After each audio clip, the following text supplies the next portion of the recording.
زوی چې هر څومره روانې کوي دا پلار یې څه وایي روانې یې خوند کوي داسې نه که د پلار د ګیره نه راونیسي چشمو ته یې لاس کي اتې راوغورځوي څپېړم ته یې وباسي او ورته خاندي او چې معمولي غوندې پلار دویمه خبره کوي نو په زوی بده لګي کور کې راته غب غب کوي د جومات ته ذکر کوه کوب کې دې پړق پړق جوړ کړي دي خوب نه دې وویستو درته وایو پرهېز کوه نو پرهېز نه کوې ټوله شپه ټوخې کې د خوبه دې وویستو د جومات کې ذکر داسې به تا ته د مارونو بچي له پکار دي چې د مور او پلار سره ښه سلوک وکړي او د هغه ستغه ځان ته نه او مور او پلار له پکار چې بچو کې فرق نه کوي بچو سره مینه کوي او محبت کوي اوس دا خو د هغه چا چې چا مور او پلار جمدي وي چې ورته دې په خوشحاله نظر وکتل مفتو کې د حج ثواب دی وکړي لس ځله ورته په خندا ګوره مفتو کې به د حج ثواب ګټي او که د چا مور پلار وفات شوي دی به څه کوي دی دې وله قبر له ځي او که ته خفه تلي نو قبر له دې وله دعا دې ورپسې کوي ذکر دیو کی ثواب دی بخی تلاوت دیو کی ثواب دی بخی 2 رکعات نفل دیو کی ثواب دی بخی انشاءاللہ اجر به ته خدای ملوي وی که څوک د مور او پلار نه ته خفه تلي دی ولا قبر لذي مر نه پس به خدای هغه به برکتی به نو چې چا وفات دی دا نه چې بس خلاص شوم دی نه قبر لذا قبر لنشتلی دروازه 2 رکعات الکای ټول دته ویم چې څومره یې کله چا مور پلار وفاتی او زما تاسو اورئ هم او چې څوک بیان اوري ټول به شواروز کې 2 رکعاته نفل کوئ او د هغې ثواب به مور و پلار ته به خېږي کوه به انشاءالله که 2 رکعاته 2 منټه لګي الله به درنه خوشحاله مور پلار به قبر کې خوشحاله 2 رکعاته نفل به الله را دې ثواب زما مور و پلار ته وبخښي او ورګه یو پټې نورم درته وایم هغې ډېره خواري کړې ده 3 ځله به قل هو صورت وایې قل هو الله احد خو ویلی شی که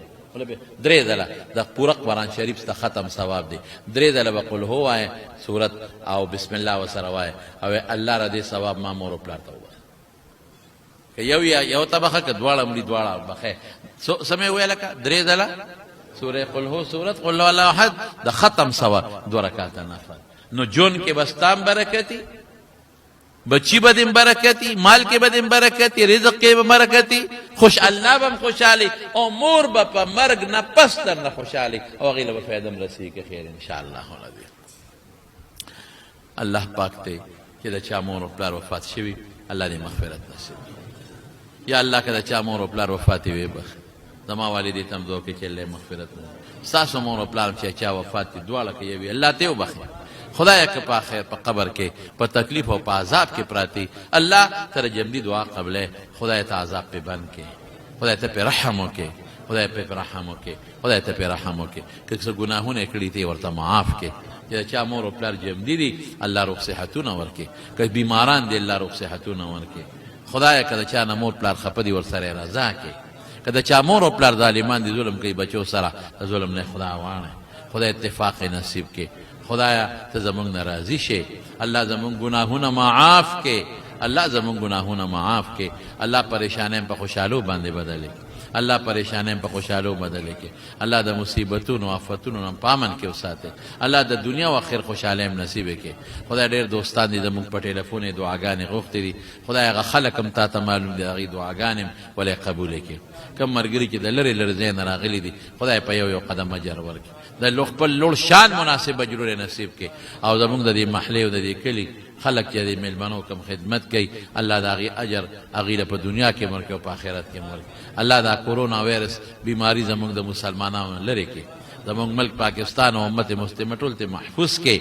او یا الله که څوک بیماران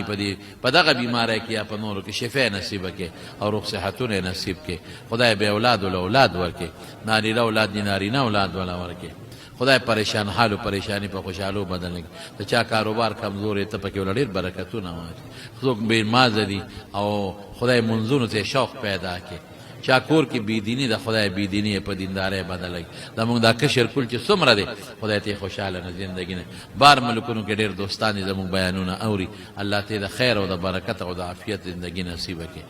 او زمونږ په دې کلي کې یو څو مړي شوي دي یو خو دلته کې زمونږ په دې میروزو کندې کې د کمال رواره وفات شوی په روزو کندې کې دعا ورته وکړه چې الله پاک یې مغفرت نصیب کړي او الله د آخرت خوشحالۍ نصیب کړي، بچو له او وارثانو له خدای صبر ورکړي. یو زمونږ په کاکړو کندې کې علمزیب کاکړ مور وفات شوی، الله دې وبخي او الله دې ټولو وارثانو له صبر ورکړي.